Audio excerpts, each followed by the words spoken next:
This Family Life News podcast is made possible by the support of listeners like you.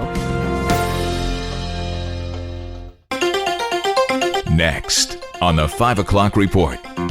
Russia, China, they don't understand true alliances. If she hasn't gotten a flu shot or a COVID jab, then they won't see her. We would receive phone calls sometimes at 4:30 in the morning. Now, let's go to the newsroom.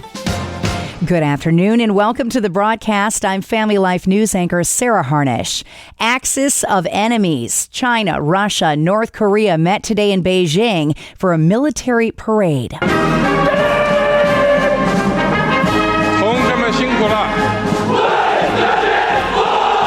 CBS's Linda Gradstein. This wasn't just a commemoration to honor the war dead. This was about Chinese President Xi Jinping taking center stage and projecting his vision of a new world order that isn't US-led. The symbolism of the trio together showing strength and solidarity was undeniable. The event was supposed to be a military parade commemorating the end of World War II, but China spent the time showcasing new weapons. Fox News. It showcased cutting-edge weapons like hypersonic missiles, underwater drones, and a weaponized robot wolf. President Trump posted on Truth Social, "Please give my warmest regards to Vladimir Putin and Kim Jong-un as you conspire against the United States of America." Matt Whitaker is the U.S. ambassador to NATO. He says it's all for show. You have to understand Russia, China.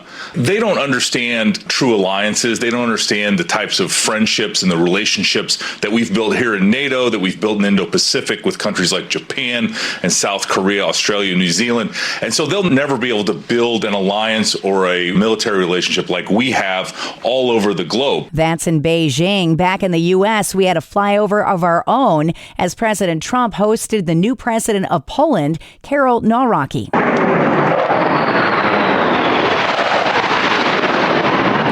The military exercise in honor of a fallen Polish pilot and the relationship between the U.S. and Poland. Nawrocki won a historic election 30 days ago and couldn't believe he was already standing at the White House. It means that Polish-American relations are very important, very strong. I think that we have so strong relations that we have never had. The two were talking trade and the war in neighboring Ukraine. Trump had a few words to say on that. What a mess. It's going to get done one way or the other. Also in D.C., there's a growing call for the release of all the Jeffrey Epstein files. Till that day that I met Jeffrey, I have never been more scared in my life than I was that first time that he hurt me. Jenna Lisa Jones and other sex abuse accusers speaking out today, as well as lawmakers from both parties. California Democrat Ro Khanna. A nation that allows rich and powerful men to traffic and abuse young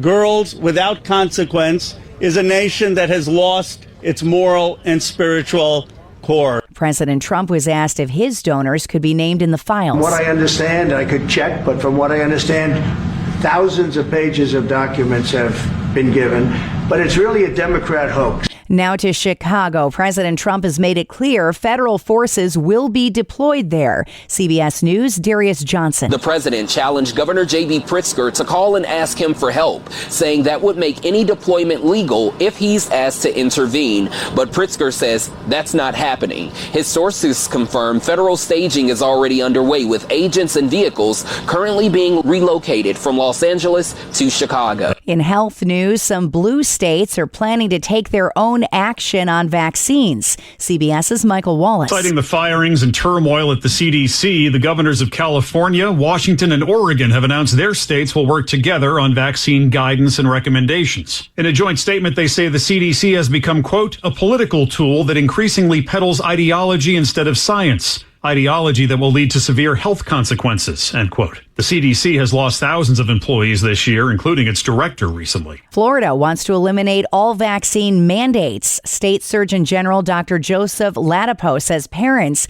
not the government, should decide what goes into their children's bodies. Governor Ron DeSantis weighed in today. You'll have some 14-year-old girl that needs some type of medical procedure. And she'll go in, and if she hasn't gotten a flu shot or a COVID jab, then they won't see her. They won't do the surgery.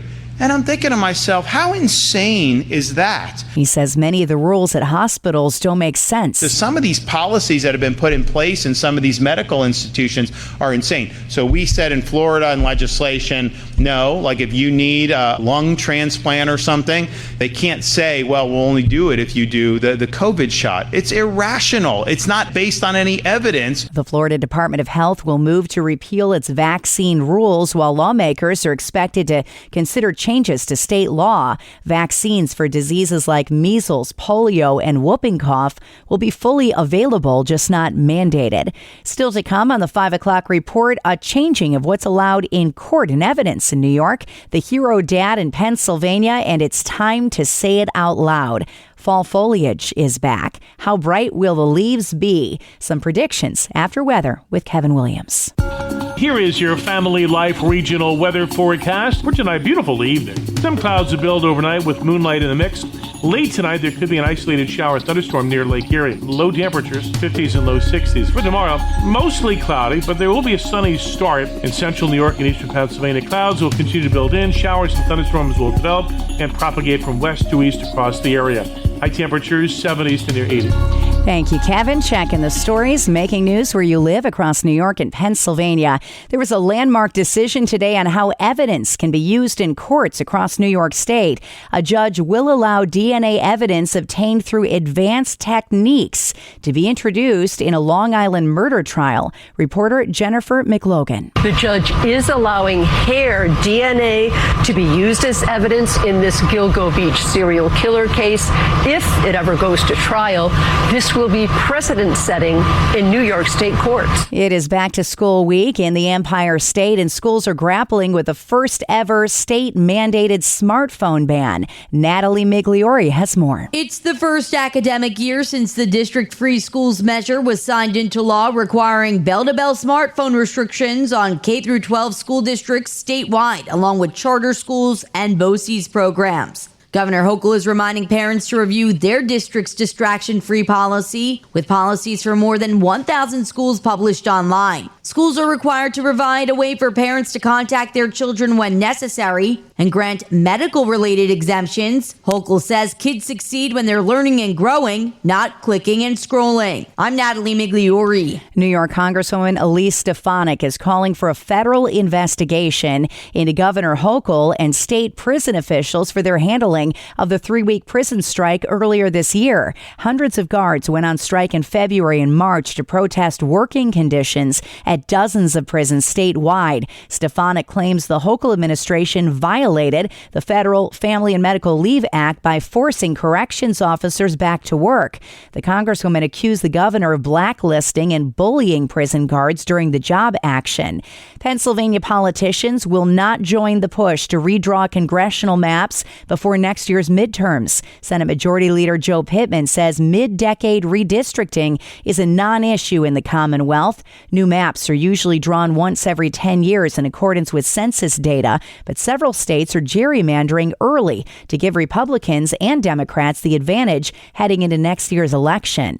A Pennsylvania father is being credited for his quick action after he rescued a little boy from an elevated monorail track at Hershey Park over the weekend. John Sampson says he was able to reach the terrified child by getting on the roof of a nearby ice cream stand. On the side of it, there's a fence. I climbed up on that, balanced on that, climbed up on the roof from there, and then it was a straight shot from there. Sampson says the moment he got onto the tracks, he could see the child's relief. Instantly, and just super scared, and then just gripping me, so happy to be in somebody's arms. That boy was about 100 feet off the ground. He's autistic and was not injured. Hershey Park says the child became separated from his parents. And how did our up and down summer weather impact the upcoming fall foliage season? Ryan Reed with Pennsylvania's Bureau of Forestry tells WJAC. I expect this year to be another vivid year for fall foliage in Pennsylvania. I think people who are enthusiastic about fall color can rest easy knowing that we had a really good growing season across the Commonwealth. Reed says a little more rain this month would be good for leaf peepers since trees tend to shed their leaves sooner in drought conditions. But he adds that too little rain is still better than too much rain. Next at 5, looking for a church. Our own Martha Menikis Foster dives in with author Michelle Morin. Let's listen in. I don't know anyone who feels comfortable church shopping. So why do you think it's so hard? And what would you say you learned in the process of searching? Well, I think it's hard because it takes us outside our comfort zone. If something has happened to jostle us and make us take the risk of moving somewhere else where we don't know the routine, we don't know how things are done. And one thing that I think I learned is that I and all of us are really perpetually looking to receive horizontally things that are only available to us vertically. You know, we want to get our needs met. We want fulfilling worship. We want all these things, and we need to look to God for those things rather than expecting a quote-unquote perfect church to just swoop in and make us happy, and that I can't wait for someone else to make me feel welcome. I have to do a little bit of the work myself. So something jostled us to be in the situation to begin with, right? And that comes with us as we go into another situation where we're feeling insecure and we are looking for other people to somehow be the perfect recipients for us, of us. Yes. Right, we're already walking with a limp because of whatever happened to make us decide that even if it's just that we've moved geographically, we're still a little bit unsettled, and so it's natural that we'd want comfort, and we look for it in all the wrong places, I'm afraid. That's author Michelle Morin on finding a new church. You can subscribe, listen to, and share Inside Out and all of Family Life's original podcasts at Apple Podcasts, Spotify, YouTube, or at familylife.org. The Bible urges us to flee temptation, including those tied to money. Hi, I'm Rob West with a Faith and Finance Minute. Some financial temptations are obvious, such as greed, dishonesty, or chasing wealth. But one that often hides in plain sight is the temptation to be stingy. Proverbs 11:24 warns, one person gives freely yet gains even more, another withholds unduly but comes to poverty. That's the upside-down logic of God's kingdom. When we give freely, we actually gain. Maybe not in dollars, but in joy, peace, and spiritual richness. So when you feel the tension, the pull to hold back or protect what's yours, pause. Reflect on all that God has freely given you. Generosity isn't merely to follow a rule, it's a response to grace. Discover the best Christian financial articles, podcasts, and videos by visiting our website, faithfi.com, or by downloading FaithFi, Faith and Finance from your app store. Coming up on the 5 o'clock report, the couple that had a phone number you never want. That story after one last look at weather. Good afternoon. Here is your Family Life regional weather forecast. High pressure helping to deliver a nice day today, but changes are on the way, resulting from a cold front now crossing the upper Great Lakes.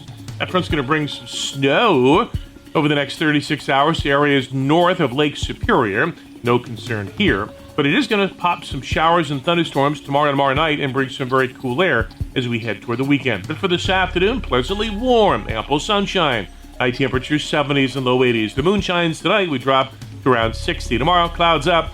Showers will arrive with a few thunderstorms from west to east. High temps, 70s and low 80s.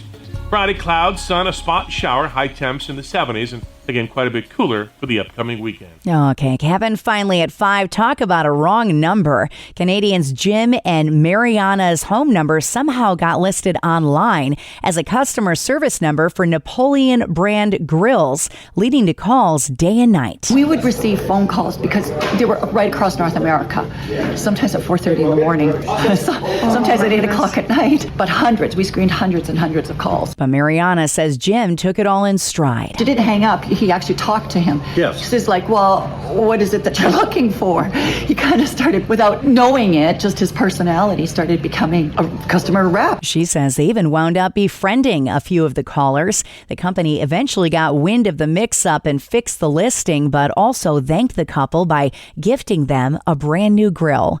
And that's the world that we live in for Wednesday, the 3rd of September. I'm Sarah Harnish, and this is the 5 o'clock report on Family Life. Thank you for listening to this Family Life News podcast. If you've been encouraged by what you've heard, please share it with others and click the subscribe button to automatically receive future episodes. Family Life is a listener-supported ministry. Podcasts like this are made possible by your financial partnership. Find out more at familylife.org.